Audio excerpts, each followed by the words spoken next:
বুধবার 7 August Britain এবং মিশর তাদের বিমান সংস্থাগুলোকে ইরান এবং লেবাননের আকাশসীমা এড়ানোর নির্দেশ দিয়েছে। হামাস এবং হিজবুল্লাহর শীর্ষ নেতাদের হত্যার পর এই অঞ্চলে সামরিক সংঘাতের আশঙ্কা বেড়েছে। ব্রিটেনের পরামর্শ অনুযায়ী লেবাননের আকাশসীমা এড়ানোর নির্দেশ আছে। ঠিক তখনই মিশর জানায় যে বৃহস্পতিবার ভোরে 3 ঘন্টার জন্য তাদের বিমান সংস্থা ইরানের আকাশসীমা এড়াবে। বিশ্বব্যাপী অনেক এয়ারলাইন্স তাদের সময়সূচি পরিবর্তন করে ইরান এবং লেবাননের আকাশসীমা এড়িয়ে চলার ব্যবস্থা নিয়েছে এবং ইসরায়েল ও লেবাননের ফ্লাইটও বাতিল করেছে। এই ধরনের ব্যবস্থা নেওয়ার পেছনে 2014 সালে মালয়েশিয়া এয়ারলাইন্স ফ্লাইট MH17 ইউক্রেনের আকাশে গুলি করে ভূপাতিত হওয়ার ঘটনাও একটি বড় কারণ।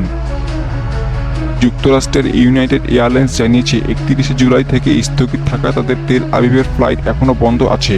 তারা পরিস্থিতি পর্যবেক্ষণ করবে এবং নিরাপত্তা নিশ্চিত করার পর ফ্লাইট চালু করবে। ডেল্টা এয়ারলাইন্সও নিউ ইয়র্ক এবং তেল আবিবের ফ্লাইট 31 আগস্ট পর্যন্ত স্থগিত করেছে।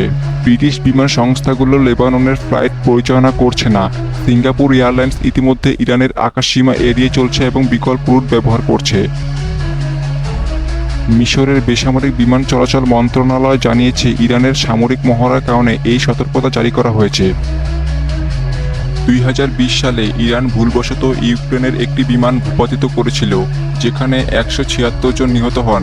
সেই ঘটনার পর থেকেই এই অঞ্চলে সতর্কতা অবলম্বন করা হচ্ছে। সাম্প্রতিক পরিস্থিতির কারণে এই নির্দেশনা জারি করা হয়েছে এবং এটি আঞ্চলিক নিরাপত্তা নিশ্চিত করার একটি প্রচেষ্টা। Mohammad Sujan, international war and politics.